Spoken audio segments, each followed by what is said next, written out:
Ninguém sabe exatamente quantos estrangeiros estão vivendo atualmente na Amazônia. A CPI das ONGs estima que pelo menos 100 mil organizações não governamentais, a maior parte vinculada a organismos estrangeiros, estejam atuando na parte brasileira da floresta.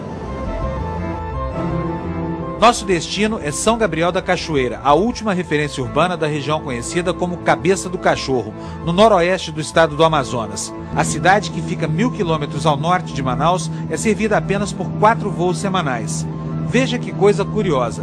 Dos 20 passageiros que viajavam junto com a nossa equipe, 10 eram estrangeiros, todos canadenses. Why did you come here? Just to tour. Eu vim aqui para passear, desconversa este rapaz. A amiga dele tem outra versão. Segundo ela, veio para nos dar ajuda humanitária, para trabalhar naquilo que for preciso. O grupo logo se dispersa, sobe de barco Rio Negro com destino desconhecido. Tentamos então saber o paradeiro deles. Primeiro na FUNAI, que deveria controlar a entrada de não-índios nas reservas indígenas. No posto da Polícia Federal, a mesma coisa. Os policiais aqui são proibidos de gravar entrevista, mas nos aconselham a procurar o Exército. O Exército sabe o que essa gente toda vem fazer por aqui? Em alguns casos, sabe. Nesse caso que você está citando, a chegada especificamente aqui em São Gabriel, não. Esta semana, o assédio internacional sobre a Amazônia brasileira ficou evidente. Organizações milionárias já não escondem mais que pretendem adquirir cada vez mais terra no norte do país. Se o governo não fizer nada, corre o risco de logo não ter mais o que defender. Fábio Panunzi, de São Gabriel da Cachoeira, para o Jornal da Noite. E basta percorrer estradas perto de belíssimos rios e cachoeiras para encontrar outras riquezas. Aqui é o Banho do Paiuá, um dos pontos turísticos do município de Uiramutã. Segundo a Prefeitura, recentemente, o Serviço Geológico do Brasil fez furos nas rochas à procura de minerais. E dias atrás, garimpeiros foram retirados da areia. Eles estavam à procura de ouro. Perto de onde cristais brotam do chão, encontramos equipamentos usados no garimpo, atividade proibida na reserva. Procuramos um pouco mais e, finalmente, descendo a ladeira, vemos 2 homens trabalhando dentro d'água. Observamos com paciência e, alguns minutos depois, surgem vários pontos dourados brilhando no fundo da bateia. Todo dia tem vezes que a gente faz 2 gramas, 3 gramas. Quando deu máximo, a semana assim, tem vezes que é 10, 14, 15 gramas, essa faixa. Este mapa de Roraima, feito pelo Serviço Geológico do Brasil, do governo federal, mostra que as principais reservas minerais do estado ficam localizadas sobre as reservas Yanomami e Raposa Serra do Sol. Tem ouro, diamante, nióbio e outros minerais nobres. Com a demarcação em área contínua, fazendeiros e não índios terão que sair da reserva. Fato que preocupa o governador de Roraima. José de Anchieta Júnior acredita que a fronteira ficará desprotegida. Nós temos aqui cerca de 960 quilômetros com a Venezuela e mais 960 quilômetros com a Guiana Inglesa. Se nós permitirmos que isso aconteça, o que vai acontecer? Daqui a pouco toda a nossa fronteira está demarcada como área indígena, tirando toda a presença do não índio, dos militares dessa área e deixando sob a jurisdição apenas dos índios de manter a soberania e a vigilância da nossa fronteira. E aí, galera, você sabe o que é nióbio?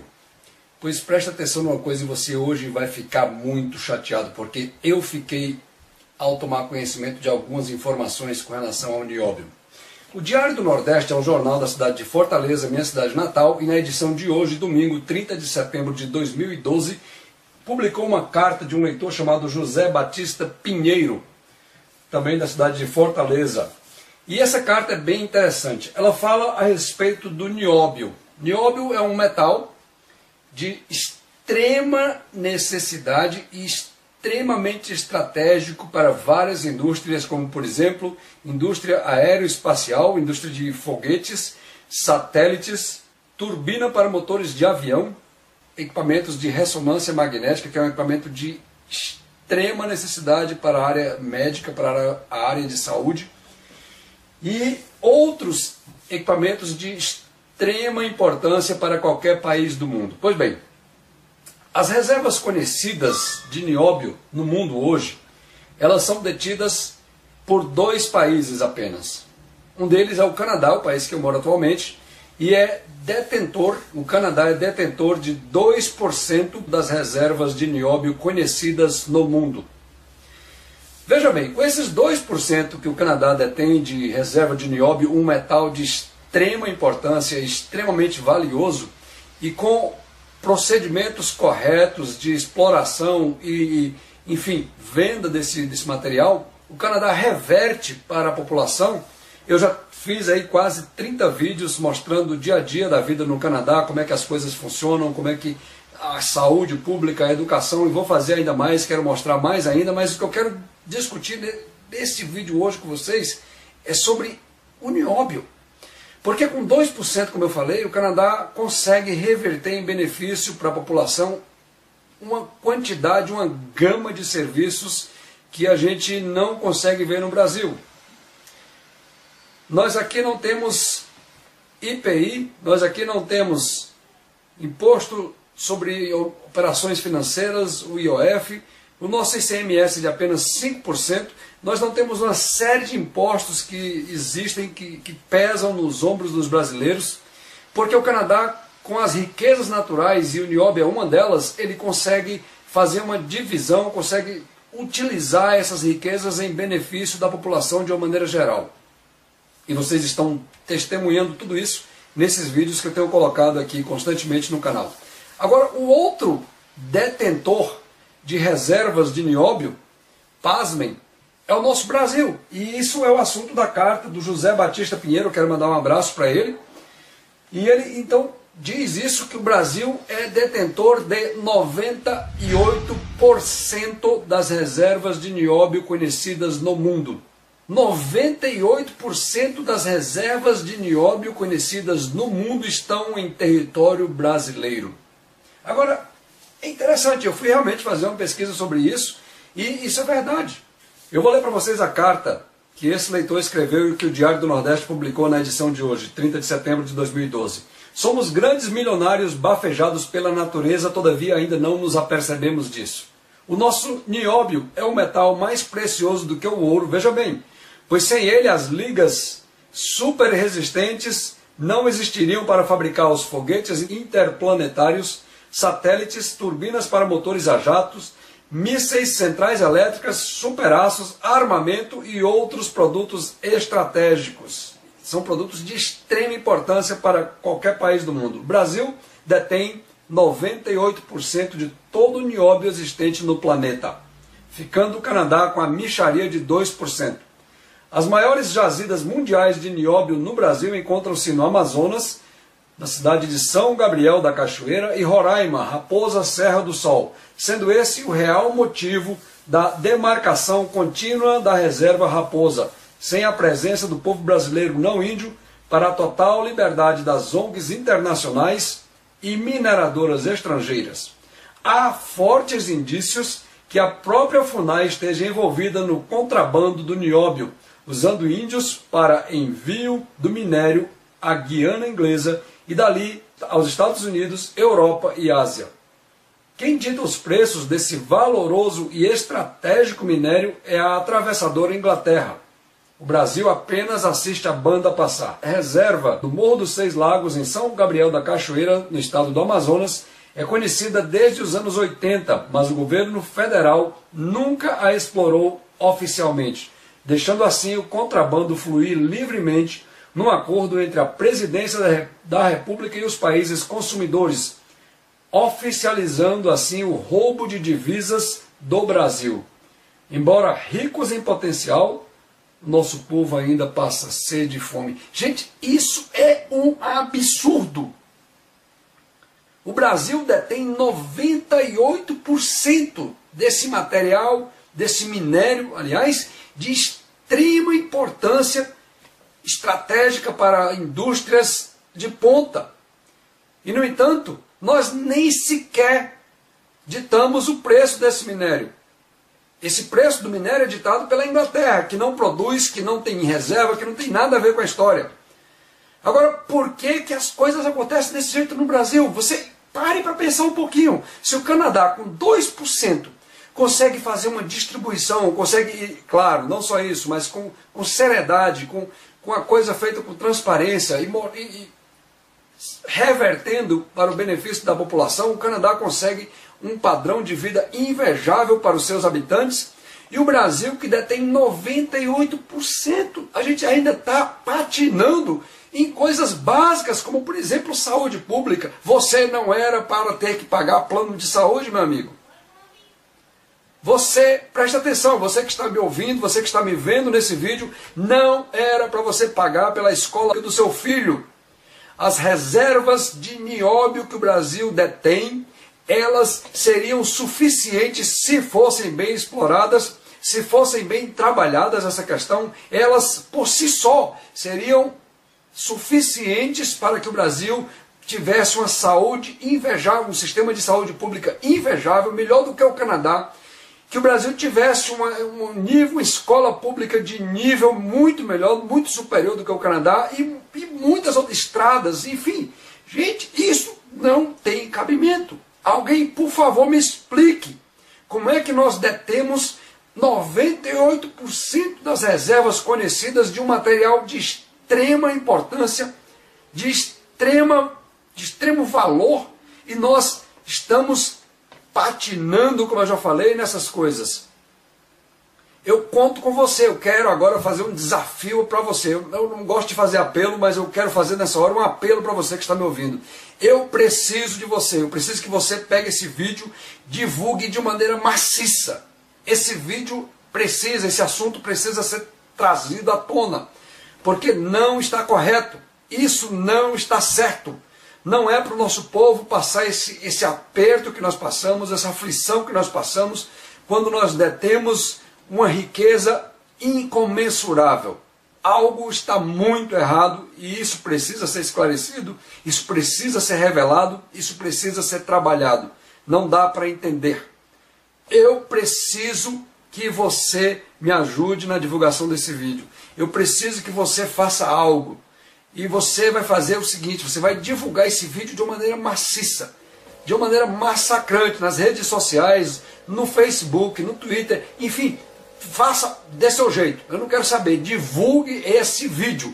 Não fique com a sua bunda sentada na cadeira apenas assistindo essa droga desse negócio, desse canal, sem fazer nada. Eu preciso que você faça alguma coisa. Já está passando da hora de o Brasil começar a acordar. Acorda, Brasil! Afirmativo. Papa Tango, Kilo, Índia Lima, você está sendo interceptado pela Força Aérea Brasileira. Responda na frequência 121, decimal 5, câmbio.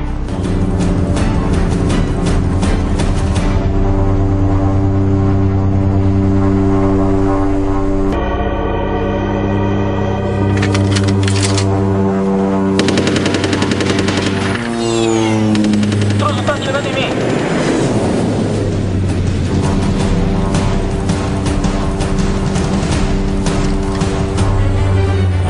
O intruso e prosseguindo para o tiro de destruição.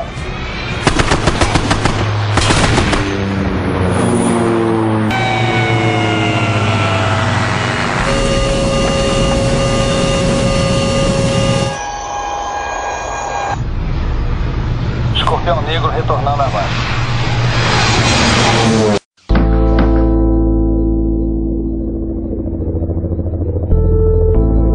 The Amazon is the largest rainforest in the world. Not only that, when it comes to biodiversity, no other rainforest on the planet is a match for the South American jungle. We're talking about 1.2 billion acres of broadleaf forest, an area that is responsible for a great amount of the oxygen produced around the globe.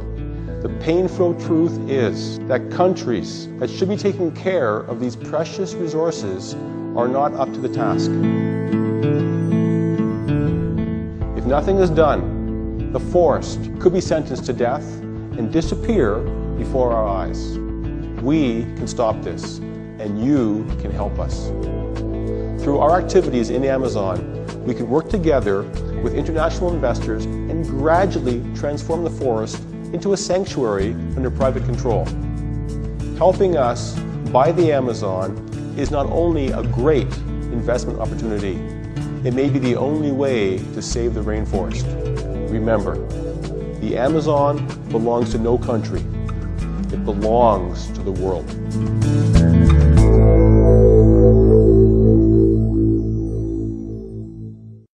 Brasil é o país mais rico do mundo. No seu subsolo existem riquezas minerais extraordinárias. Pois bem, essas nossas riquezas são mandadas para outros países a preço de banana. E nós deles compramos de volta peças, produtos feitos com esses minerais pelos preços que eles querem. Isso tudo é feito com o consentimento das nossas autoridades, que fazem de conta que nada está acontecendo. Nós vamos deter essa atividade de verdadeira pirataria moderna. Nós vamos parar, se for preciso, a exportação de um determinado minério, a não ser que paguem por ele o preço justo. Exportaremos só o que nos interessa exportar, aquilo que não irá nos fazer falta no futuro. Vamos defender a nação brasileira. Meu nome é Enéas.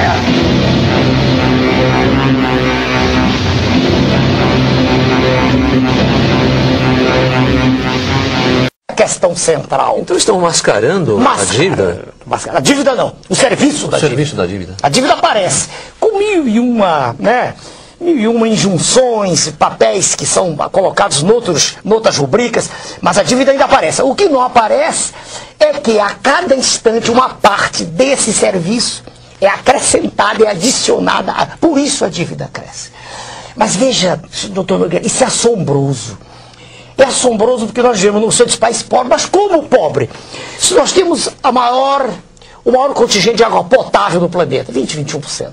Como pobre, se nós temos uma riqueza mineral que ninguém tem. Eu conversava com o senhor e converso sempre com qualquer colega, qualquer pessoa, perdoe-me tratá-la assim, que queira trocar ideias. Nós temos de nióbio um elemento químico fundamental para a indústria aeronáutica, sem o qual o avião supersônico não levanta voo.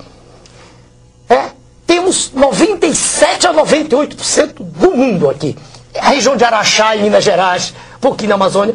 Quer dizer, como se explica que nós não tenhamos o monopólio da venda de nióbio no mundo, se só nós temos? De onde o senhor tirou esse percentual? O senhor o encontra em diversos sites, eu não trouxe, mas não é difícil. É reconhecido internacionalmente isso aí? Sem dúvida, sem dúvida. Se o senhor procurar até na internet, o senhor o encontra. Nióbio, eu tenho a satisfação de dizer para a população que eu fui o primeiro candidato a presidente da República que falou nisso, não se tocava nisso, era tabu. Eu fui o primeiro, nióbio, né? N-I-O-B-I-O, nióbio. Pois bem, eu fui, mas não se toca nisso, isso é tabu. Agora, só o nióbio permitir-nos-ia ter uma moeda própria, lastreada nele. Entendeu? Nós podemos ter nossa, não atrelada ao dólar, só ele, só o... E sem falar no quartzo, o nosso é de primeira qualidade. Em suma, quando aparece a capa da revista do roubo do urânio, o senhor pode ter mostrado, né? Roubo do urânio. Contrabando de urânio. Eu me divirto um pouco, porque isso é extraoficial, é verdade, estou roubando. Mas o nióbio é infinitamente pior, porque é oficial, o senhor entende? É oficial. Quer dizer, se nós calculássemos quanto é gasto de nióbio em toda a indústria aeronáutica mundial, do planeta, planetária, não é verdade? E víssemos quanto sai daqui, o que entra deveria ser compensador, e não é. A coisa veja o senhor, é avassaladoramente desastrosa para o país. A questão mineral no país é uma questão, do meu ponto de vista, que tinha que ser abordada de saída. Não podia haver nenhuma concessão, porque riqueza mineral é de uma safra só, é de uma vez só. Nós não temos outra safra de nióbio, nem de quartzo, nem de manganês. Nosso manganês já está nos Estados Unidos, na Pensilvânia, compondo as chamadas reservas estratégicas, está lá.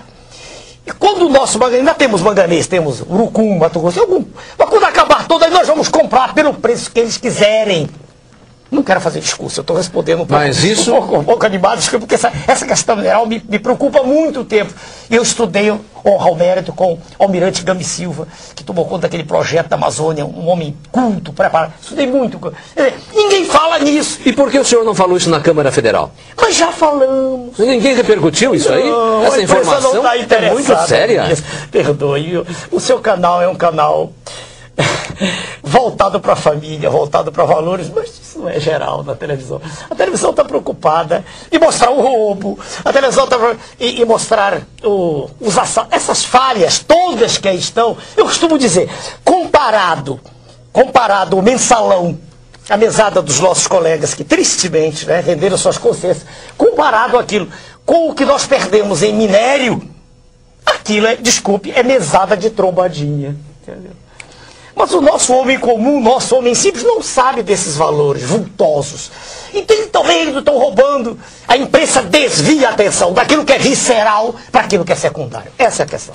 E o Conselho de Defesa Nacional, que é um órgão assessor da Presidência da República e que tem que cuidar da preservação desses bens e do subsolo, também ignora isso? Não creio que ignore, é conivente. Veja a Vale, como é que a Vale foi privatizada? Eu conversava com o senhor. O que se recebeu, né? Naquele cheque, né? Quando o senhor fala Vale, é a companhia Vale do Rio Doce. A maior mineradora de ferro do planeta. Não é Vale Refeição, Vale do Rio Doce, tem razão, perdoe-me, eu fui impreciso. Quando a Vale do Rio Doce foi privatizada não, foi entregue, foi doada de maneira criminosa. Em que governo foi isso? O governo de Sua Excelência, o ex-presidente Fernando Henrique Cardoso. Quando ela foi privatizada, o valor recebido foi de 3,33, uma fraçãozinha, bilhões de dólares. Não deu para pagar esse valor, um mês de juros da dívida pública. E de maneira criminosa ela foi entregue, né? Interessante, telespectador, que anualmente a gente examina os balanços dessas empresas privatizadas e os balanços apresentam lucros líquidos bilionários. A Vale do Rio Doce, por ano, tem lucro líquido de 10 bilhões de reais, sendo, aliás, uma das ações também muito disputadas no estrangeiro. Se o senhor me permite, ninguém diz que o valor dela era superior a 1,5 trilhão. Ninguém diz isso. Ela foi doada. Essa é a questão. Quem estava por trás? Vamos dizer, quem estava por trás eram grupos multinacionais poderosíssimos. Haja vista a presença do senhor George Soros. Um dos mega bilionários do planeta estava fazendo, por acaso, alguma caridade ao investir na Vale do Rio Doce. A Vale do Rio Doce era, e ainda continua sendo, uma questão estratégica, porque os minérios representam a nossa segurança. Quando ele compra a Vale, isso fica para o próximo bloco, eu sei que o senhor vai já falar, ele está comprando ativos reais, e não ativos financeiros, moeda falsa, ele está comprando riqueza real. Então, pelas suas explicações, a Vale do Rio Doce, ela não foi privatizada, foi expropriada. Exatamente. Vendeu-se o controle, porque ela não foi vendida, o que se deu foi o controle das ações. Né? Uma parte pequena, mas quem comprou passou a ter o direito de dizer o que explora, quando explora, para onde manda e por quanto. Então o seu lucro também, que é astronômico, está sendo repassado para o estrangeiro? Claro. É capital internacional, é o poder mundial, a poderância das riquezas dos países ditos em desenvolvimento. Nós somos, na verdade, perdoe o senhor, perdoe os telespectadores, os colegas que estão participando, nós somos uma colônia gigantesca. Deputado, e também nas telecomunicações? Telecomunicações. Aconteceu a mesma coisa? Mesma coisa. Terrível. Então perdemos o controle de minérios e das comunicações. Agora, hoje, eu estava vindo, um assessor me ligou que nós não temos mais o direito de exportar açaí lá do norte do país. Açaí, da minha região de onde eu vi. Porque o açaí agora foi, como é que te diz, patenteado lá fora. Não tem certeza, parece que açaí, não foi patenteado o nome, açaí. Ah, sim, não, a frutinha, o açaí, que eu conheço, não temos mais direito. Rapadura. Estamos desprotegidos. Essa é a verdade, é uma colônia. Tão desprotegidos estamos, telespectadores, que até o ex-cocaleiro Evo Morales, da Bolívia, quem sabe pelos precedentes dessas privatizações, entre aspas, houve por bem tomar uma iniciativa lá e corajosamente expropriou o quê? As 2 refinarias da Petrobras, patrimônio nacional, e está dizendo que não pretende pagar indenização alguma, ou se pagar com gás com preço elevadíssimo. O que lhe parece, deputado? Nós temos tempo ainda? Por favor. Não, porque isso aí envolve... Por favor, deputado. O senhor tem aqui todo o tempo. Por causa do tempo, eu sou... O senhor já foi muito violentado por essa questão de tempo aí. Doutor, eu obedeço. Por favor. Regras. Sua Excelência, o presidente boliviano, ele está tomando uma posição, podemos até usar um adjetivo, ultranacionalista, né? Mas, quando o contrato foi feito, do governo também anterior, e o contrato não era bom, nem para a Bolívia, nem para nós brasileiros, nem para a Petrobras, era bom para as multinacionais. Porque o que ficava para a Bolívia do gás, quer dizer... Mas no caso a multinacional era a Petrobras. Desculpa? Não. Porque Não. O maior investidor lá é o governo brasileiro? Não. Então me explica, por favor. Bem devagarinho, tem que ser bem devagarinho. Por favor. O assunto exige, por isso que eu falei o tempo. Não se preocupe. Não. Havia, primeiro, recursos tomados pela própria Bolívia, sobre os quais se pagava um certo serviço, juros. Havia interesses de muitas multinacionais lá no processo todo. E não dá tempo de pegar as fontes, mas é possível demonstrar-se, e o estudo foi feito por engenheiros da Petrobras, a EPET, a Associação dos Engenheiros, mostrando que, em linhas gerais, o que era mais ruim para nós, claro, era o take or pay, né? Quer dizer, nós, mesmo que não gastássemos, mesmo que não usássemos o gasto, teríamos que pagar. Era muito ruim. E algumas dessas cláusulas já foram refeitas. Mas não era necessariamente bom para a Bolívia, não. Não era. Aí, veja bem, quando o senhor Evo Morales assume, já havia ocorrido um referendo. 2 anos atrás, em 2004. Né? Já havia. Dizendo, não me recordo exatamente os termos, mas já tinha ocorrido um referendo no qual tinha sido estabelecido que os contratos tinham que ser refeitos.